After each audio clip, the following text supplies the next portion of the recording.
rencontré des filles et des garçons qui tous partagent le même diagnostic, l'autisme. Pendant longtemps, on a culpabilisé les mères en les accusant d'être responsables de l'état de leur enfant, allant jusqu'à les appeler des mères réfrigérateurs. Dans les années 60, c'est l'Autrichien Bruno Bettelheim notamment qui a ancré l'autisme dans un problème relationnel entre la mère et son enfant. Cette idée a perduré des décennies, si bien qu'il se trouve encore des soignants qui s'en inspirent dans leur pratique. Aujourd'hui, cette théorie est pourtant largement démentie par les neurosciences et la génétique. On ne sait pas encore pour quelles raisons, lors de la construction du cerveau durant la grossesse, quelque chose dysfonctionne et provoque l'autisme. En revanche, on comprend de mieux en mieux les mécanismes de ce handicap, de quoi balayer quelques préjugés et découvrir une vision différente du monde, souvent riche et originale. Christophe Inger et Ventura Samara nous emmènent au cœur du cerveau autiste.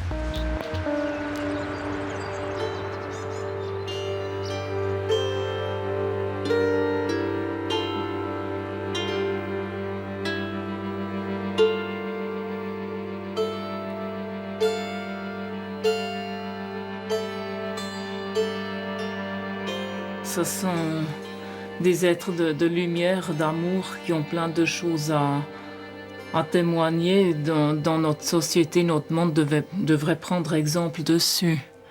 Là, vous voyez les poissons, ils sont en train de se faire plein de bisous parce que, voilà, ça témoigne du manque affectif dont je souffre parce qu'avec mon syndrome, je ne peux pas avoir une vie affective normale.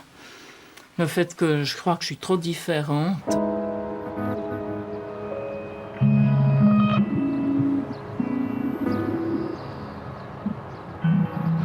Ce monsieur est né le 18 avril 1785.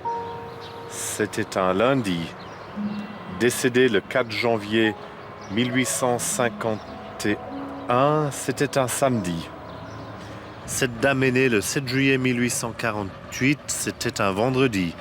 Décédée le 31 mai 1925, c'était un dimanche. Elle avait 77 ans quand elle est partie au ciel. Mais est-ce que vous le voyez, le calendrier, ou est-ce que c'est de la mémoire? C'est un peu la mémoire, mais je le vois aussi, comme image dans ma tête. Et il ressemble à quoi, ce calendrier? Calendrier, comme un petit calcul. Le 31 décembre 2199. 2199, on va essayer ce calcul, c'est un peu difficile. Mardi. C'est juste. Voilà. Bravo.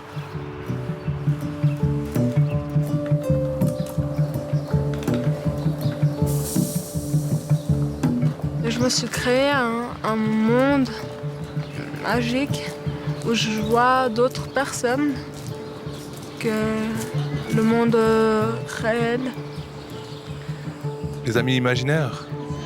Oui, des amis imaginaires, oui. Sur la trentaine, il y a des hommes et des femmes. Ils sont habillés d'une grande robe. Pour les femmes, c'est de jaune et pour les hommes, c'est de rouge. Ils sont là pourquoi? Ils sont là pour me rassurer, pour me protéger contre la peur les peurs que j'ai.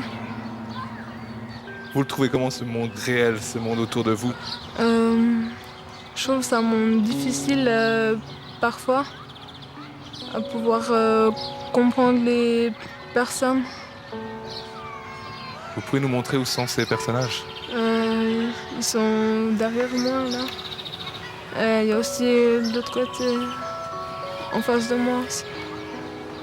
Vous arrivez à faire la différence entre les gens qui se promènent dans ce parc et ses amis?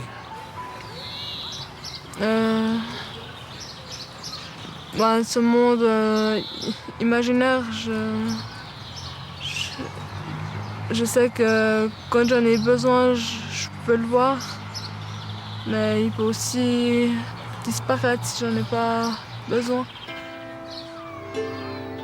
Lauriane, Katia et Mathias ont le syndrome d'Asperger, une forme particulière d'autisme qui leur permet de partager leur monde intérieur. Mais tous les autistes n'ont pas cette faculté. Pour beaucoup, un véritable mur se dresse entre eux et nous. Cet après-midi, on fait les semblances. Il y a autant de formes d'autisme que d'individus touchés par le syndrome. Une multitude de mondes différents, en apparence très éloignés les uns des autres. Ce que la science commence tout juste à comprendre, c'est ce qui les relie entre eux.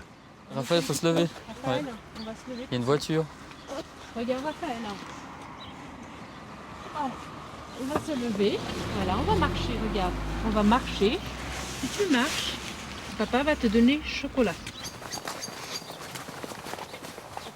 Qu'est-ce qui se passe par exemple si vous lui lâchez la main? Il va filer en courant n'importe où sur la route, chez les gens. C'est arrivé aussi qu'une fois il court dans les bois au milieu d'un groupe de gros chiens qui n'étaient pas attachés. Il part en courant, en hurlant. Il ne se rend absolument pas compte du danger que ça peut avoir. La petite sœur peut aussi s'échapper, mais elle sait très bien que quand une voiture passe, c'est dangereux. Raphaël, quand il voit une voiture qui passe, c'est pas dangereux. Il peut rester couché par terre. Tant qu'il n'a pas expérimenté, Il faut qu'il expérimente. ouais, pour se rendre compte que ça fait mal. Les premières fois qu'on a été à la consultation, on nous a parlé de notre manque d'autorité, de l'éducation qu'on donnait à Raphaël. Alors on nous a appris à le gronder plus fortement. Quand on allait devant la pédopsychiatre, dès qu'il commençait à hurler, il fallait qu'on lui donne une fessée devant la pédopsychiatre. Et ce n'est pas tout. Le couple subit un véritable interrogatoire. Les spécialistes consultés pensent que l'origine du problème réside dans la psychologie des parents. Quelle a été votre réaction quand on vous a posé toutes ces questions sur votre éducation, sur votre sexualité? On ne comprenait pas vraiment pourquoi on nous posait ces questions. Après, on fait confiance aux professionnels. Donc on s'est dit qu'effectivement, c'était des questions auxquelles il fallait répondre.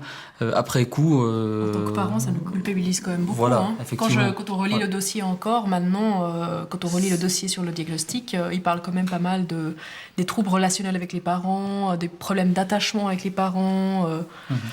Et ça, c'était il y a combien d'années? C'était il y a 5 ans. C'est une vision qui est quand même une vision ancienne. On explique toujours un phénomène avec les outils de notre temps. Je crois que c'est très difficile de faire le procès du passé et de dire, voilà, c'est sûr qu'il y a eu des erreurs. Je crois qu'aujourd'hui, les professionnels modernes doivent faire le mea culpa des erreurs du passé, mais surtout s'orienter vers l'avenir et puis essayer de traiter au mieux les personnes autistes avec les outils d'aujourd'hui. Aujourd'hui, on en a la preuve. L'autisme a une forte composante génétique. Les gènes de l'autisme existent. On en a déjà identifié plusieurs dizaines. Ces gènes construisent un cerveau différent du nôtre, des différences que les neurosciences ont pu démontrer. Elles ont définitivement fixé la cause de l'autisme comme une affection neurobiologique, qui évidemment, après coup, va créer des problèmes dans la relation entre un enfant et ses parents, entre cet enfant, ses frères et sœurs, les autres enfants, les autres adultes. Mais elle a définitivement centré le point du problème sur quelque chose de neurodéveloppemental, quelque chose qui commence dans le cerveau de l'autisme avant même que cet enfant soit venu au monde. Cette nouvelle vision de l'autisme a une première conséquence. Elle bouleverse le dépistage. Si la maladie n'est plus un problème d'éducation, le diagnostic doit pouvoir être posé beaucoup plus tôt. C'est dans ce but qu'un tout nouveau centre vient d'ouvrir ses portes à Genève. Hilary Wood recherche chez cet enfant les 3 symptômes que présentent tous les autistes. Premièrement, des anomalies de la communication verbale. Ce cas est flagrant. L'enfant emploie des phrases répétées comme un écho qui parasite la conversation. Alors, joyeux anniversaire, bébé. Joyeux anniversaire, bébé. Je peux? Tu peux? Alors, on regarde quoi, alors? Qu'est-ce qu'on regarde, quoi? Et l'écholalie peut être immédiatement après la phrase, ou on peut aussi entendre les enfants qui répètent des choses qu'ils ont entendues, par exemple, sur la télévision, ou les phrases qu'ils ont entendues de ses parents plus tôt dans la journée, ou même une semaine avant. Ça montre un peu cette difficulté avec le traitement d'informations verbales.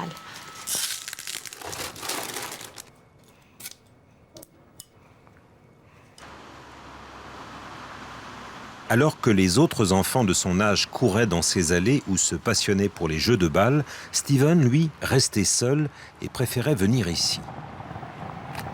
À l'époque de mon enfance, j'habitais ce quartier et j'étais très fasciné, très obsédé par le bruit de ce ventilateur qu'on voit dans ces grilles. Je l'appelais un mot anglais yellow fan, mais en français ventilateur jaune parce que c'est d'après sa couleur. Dans le langage scientifique, cette fascination envahissante est ce qu'on appelle un centre d'intérêt restreint.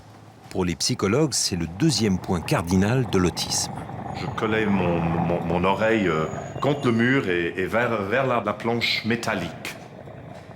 Et je trouvais ça très fascinant. Et c'est un truc que je n'oublierai jamais. Et puis qu'est-ce que ça fait de revenir ici après une quarantaine d'années? Eh ben, ça me fait... qu'est-ce que ça me fait? Ça me fait drôle d'effet. À l'époque, j'étais beaucoup plus petit comme maintenant. Maintenant, je suis grand, je ne resterai plus à écouter comme ça. Quand j'étais enfant, c'était différent. Le troisième symptôme de l'autisme consiste à éprouver des difficultés dans les interactions sociales.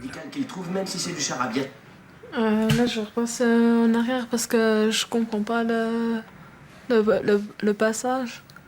Et qu'est-ce que tu comprends pas dans ce passage?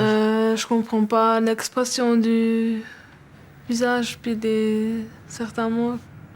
Je repasse plusieurs fois la séquence. Puis si j'ai pas compris, je demande. Le docteur Benton est le pire cauchemar des internes. Il en vaut 10 comme vous. Il jeûne s'il le faut, il ne dort jamais et il lit toutes les revues médicales qu'il trouve, même si c'est du charabia scientifique. Pour vous, il sera l'antéchrist. Belzébuth, Lucifer, un démon dévorant les moutons. Quand vous irez vous... Pour toi, lui, il est fâché. Oui, pour moi, il est fâché, oui. Tu vois ce que c'est, le sadisme? Non. Il est en train d'un petit peu de faire peur aux nouveaux qui sont arrivés par plaisir d'être méchants. Ça, c'est quelque chose que tu comprends? Non, je comprends pas, non. Lauriane a 20 ans.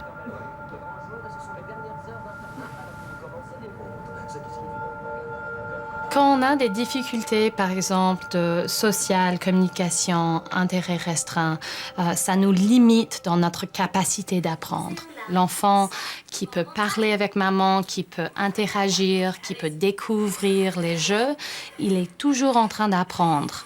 Et l'enfant atteint d'autisme qui se focalise sur une chose apprend beaucoup moins. Alors dès le début, il y a une écarte qui commence à être créée. Oui, je ne sais pas. Content? Pour identifier l'origine neurologique de cet écart, des études sont menées à l'EPFL. L'ordinateur est équipé d'une caméra qui suit le regard de Mathias. Cela permet de connaître en temps réel ce qu'il regarde. Qu'est-ce que vous remarquez de flagrant chez Mathias? Alors là, on voit que lui, il a quand même beaucoup regardé le nez ou la bouche.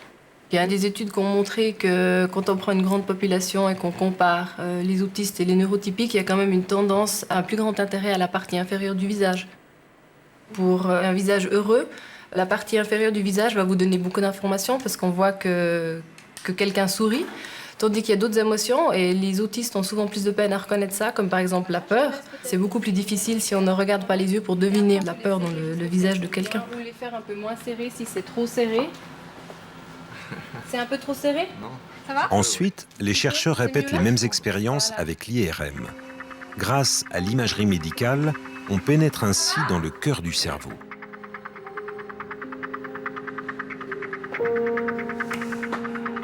Ok, alors on va lancer la première expérience. Il va y avoir des visages qui vont apparaître avec une croix rouge au milieu.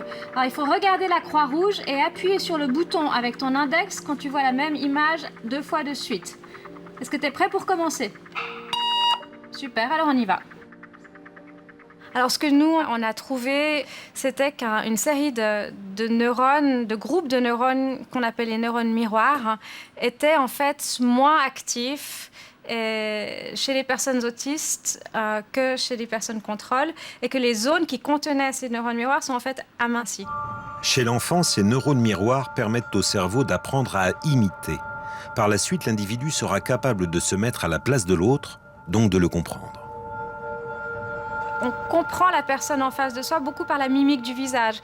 Même si je ne le sens pas, si vous me souriez, je vais avoir une mimique de sourire en retour de manière automatique en fait. Et c'est un peu comme ça qu'on comprend les expressions des autres, c'est par ces espèces de mimiques automatiques. Et il semble que les personnes autistes n'ont pas cette mimicrie automatique et que ça pourrait être, entre autres, à la base des difficultés qu'ils ont à comprendre les émotions des personnes avec lesquelles ils parlent.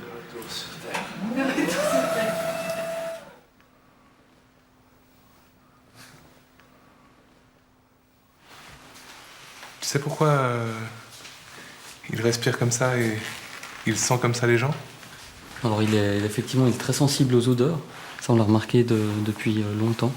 Et puis il est possible qu'un des critères pour reconnaître les gens, ça soit aussi l'odeur. C'est-à-dire il nous voit très bien, mais effectivement l'odeur c'est un paramètre que nous peut-être pour nous c'est moins important. Pour lui c'est très important. Le toucher aussi. Donc lui il utilise tous ses sens. C'est une façon de rentrer en communication? Non, ça serait plutôt une façon à lui de percevoir le monde.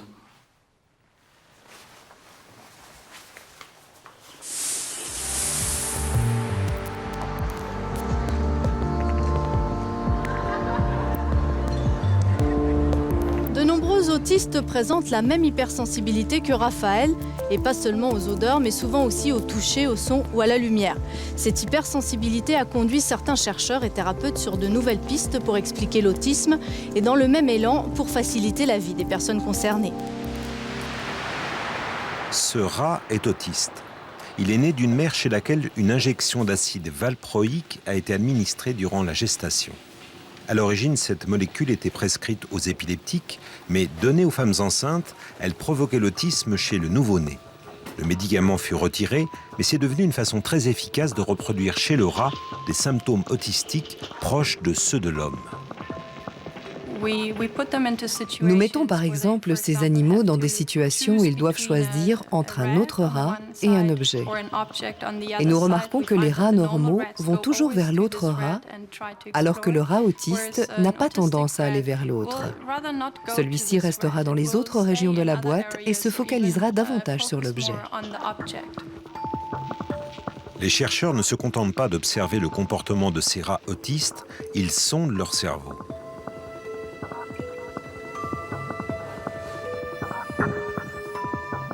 Ces électrodes pénètrent et stimulent le cœur du cortex animal, le cœur même des neurones, et là, surprise. Ce qu'on remarque, c'est que le cortex des rats autistes réagit beaucoup plus aux stimulations extérieures. Il est hyper réactif. Et quand on regarde les neurones pour savoir comment ils stockent les informations, on découvre qu'ils sont hyperplastiques, ce qui veut dire qu'ils absorbent beaucoup d'informations et qu'ils la stockent beaucoup mieux que dans un cerveau normal. Le cerveau, c'est un peu comme un réseau routier pouvant se faire et se défaire à volonté. C'est ce qu'on appelle la plasticité. Dans le cerveau autiste, non seulement ce chantier est permanent, mais le trafic y est plus dense. C'est la théorie du monde intense. La théorie du monde intense dit que les cerveaux d'autistes sont hypersensibles. Donc quand beaucoup de signaux sont perçus par la personne autiste, ça provoque une sorte d'inondation sensorielle. Et c'est pour cela que la personne se retire de certaines situations du quotidien. C'est très différent de se représenter les autistes ainsi plutôt que retardés mentalement. Un cerveau autiste est un super cerveau en matière de pensée, de perception et au niveau des sens qui sont exacerbés. La conséquence de cette théorie du monde intense, c'est que pour permettre au cerveau des enfants autistes de se développer correctement, il doit être mieux protégé des aléas du quotidien. Ce que nous croyons, c'est que plus il y a de surprises dans l'environnement de la personne autiste, plus les circuits neuronaux grandissent et ils peuvent commencer à grandir trop vite, de façon trop importante. Et ça augmente ainsi l'intensité du monde autour d'eux, le rendant aversif et effrayant.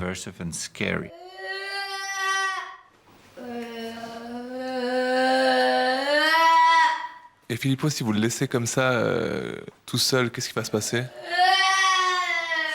Alors si on le laisse tout seul comme ça, effectivement là son temps n'est pas très structuré, donc il va commencer à développer certains comportements peut-être inadaptés ou alors un certain stress aussi important.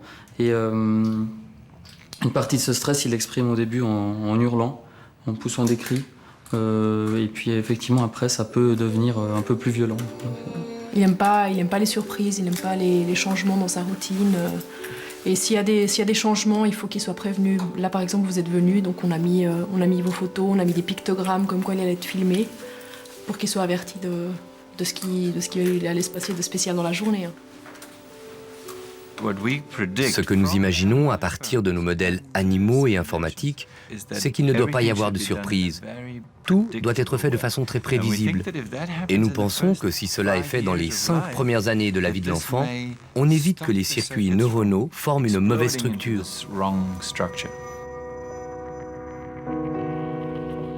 Rendre l'environnement prévisible.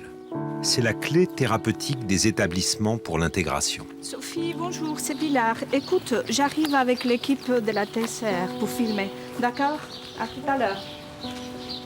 Dans cette maison cohabitent 8 personnes sévèrement autistes. Parmi elles, Anthony.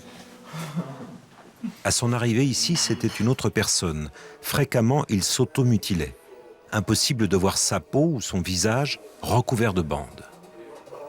Il garde encore des séquelles du passé, mais grâce à une prise en charge très structurée, sa situation s'est améliorée. Notre premier travail, c'était de le dégager de toutes ces couches qu'il avait sur lui pour qu'il puisse regarder le monde extérieur et aussi petit à petit de lui enlever les bandages qu'il avait sur ses mains pour qu'il puisse les utiliser pour manger, pour aller aux toilettes, pour se brosser les dents, etc. Bonjour Joël. Pour Anthony, mais aussi pour les autres, l'utilisation des pictogrammes est une porte d'accès à notre monde. Ces pictogrammes sont basés sur un programme éducatif développé aux États-Unis, le programme Teach. Grâce à eux, les journées des autistes deviennent ordonnées, prévisibles et donc supportables. Anthony, tu viens, tu t'approches s'il te plaît? Comment seraient ces gens selon vous s'ils n'avaient pas aujourd'hui ces pictogrammes?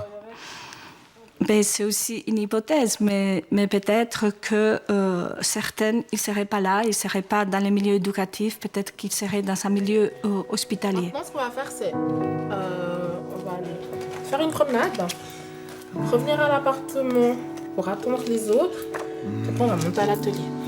Ok? Par contre, c'est fini la pause. La chose la plus importante en autisme aujourd'hui, c'est qu'on a beaucoup de preuves qui montrent que le plus tôt qu'on peut commencer à intervenir, le meilleur seraient les résultats. Qu'est-ce que je fais? On a fini une bulle? Oui, on a fini les bulles. Tu peux le barrer? Oui, tu peux barrer les bulles. Allez-y, trouve l'horaire. C'est où?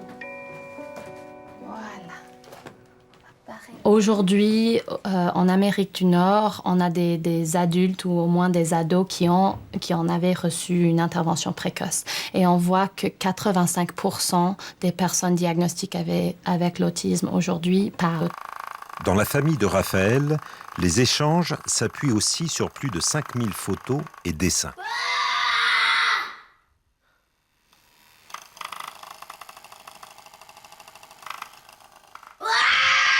Raphaël, c'est interdit de crier ici.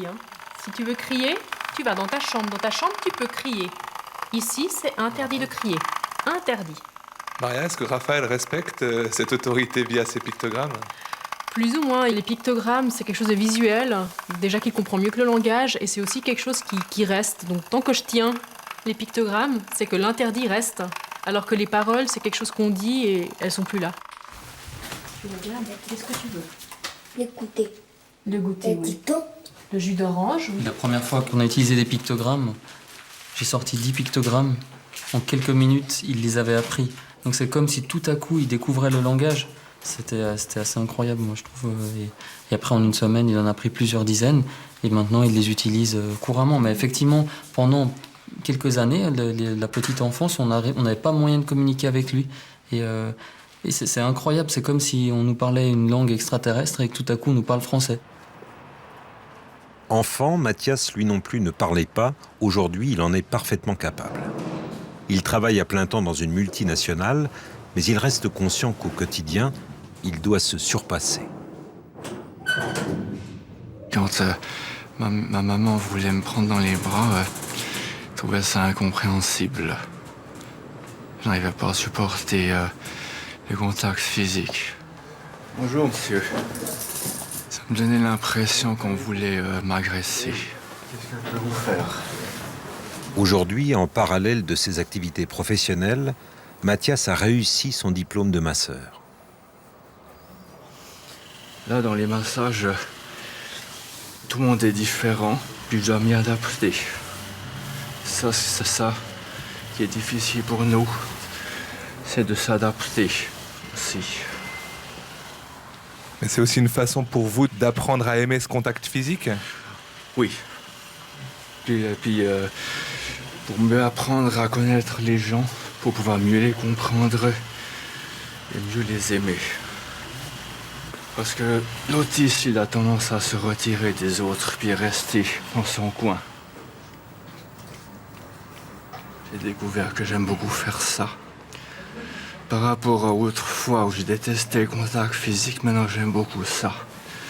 Heureusement que la vie fait bien les choses puis nous fait changer, c'est ça l'évolution, je crois.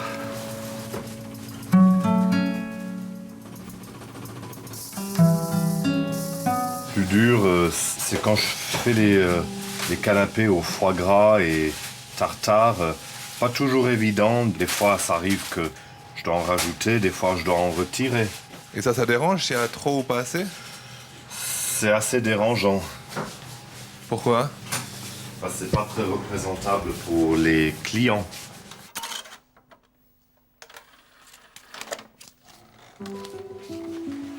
Qu'est-ce qui a changé? C'est que j'ose aller me déplacer seul dans les trams, les bus, j'ose aller faire mes commissions seul, et même si je vois des gens, suivant le caractère qu'ils ont, je sais comment faire pour avoir une limite. Maintenant, j'arrive à faire ça. Vous préférez mieux cette vie? D'aujourd'hui, oui, je préfère mieux la vie d'aujourd'hui. Pourquoi? Parce que je peux être libre, je peux faire comme je veux, tranquillement, mes choses. Pas toujours avoir les parents ou derrière moi. L'avenir, moi j'imagine dans 20 ans, peut-être que j'aurai trouvé quelqu'un avec qui être marié, mais bon, pour le moment je suis célibataire, mais on ne sait jamais. La plupart des enfants atteints d'autisme que je rencontre, pour eux, c'est que il veut être avec nous, il veut avoir des interactions, il veut savoir comment être dans notre monde. Et notre faute, c'est qu'on les juge. Je trouve que la société met trop les gens dans des cases, met trop de normes, faut que tous soient exactement pareils. Ceux qui n'arrivent pas à suivre sont vite écartés. Et ça vous chagrine? Oui. Je crois que ça chagrine tous les autistes.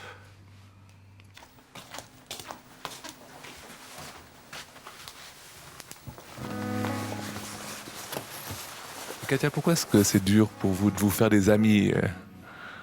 Mais je sais pas. Si seulement je savais. Je sais pas, il me semble que j'ai plein de choses à raconter qui me paraissent intéressantes. Et puis j'ai l'impression que les gens, au bout d'un moment, ils s'intéressent plus et je sais pas pourquoi. Parce qu'on fonctionne pas de la même façon.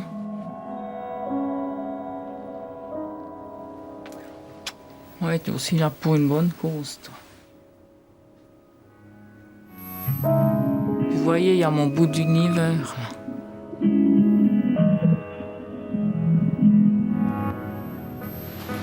Pourquoi le cerveau autiste se développe-t-il de manière si différente? La recherche est encore loin de répondre à cette question. En revanche, plusieurs hypothèses sont explorées pour tenter de résoudre une autre énigme angoissante, l'augmentation du nombre de cas. Il y a 30 ans, dans les pays occidentaux, on comptait un enfant autiste pour 2500 naissances. Aujourd'hui, ce chiffre est de 1%. Même si le diagnostic est plus rapide et plus facilement posé, ça ne suffit pas à expliquer ces chiffres. Des facteurs comme l'âge des pères, mais aussi l'environnement et le rôle de certains polluants sont envisagés. Demain, Impatience, l'émission de la radio suisse romande, partenaire de 36.9, reviendra sur ce thème et sur les pistes suivies par les scientifiques. Ce sera à 17h sur la première.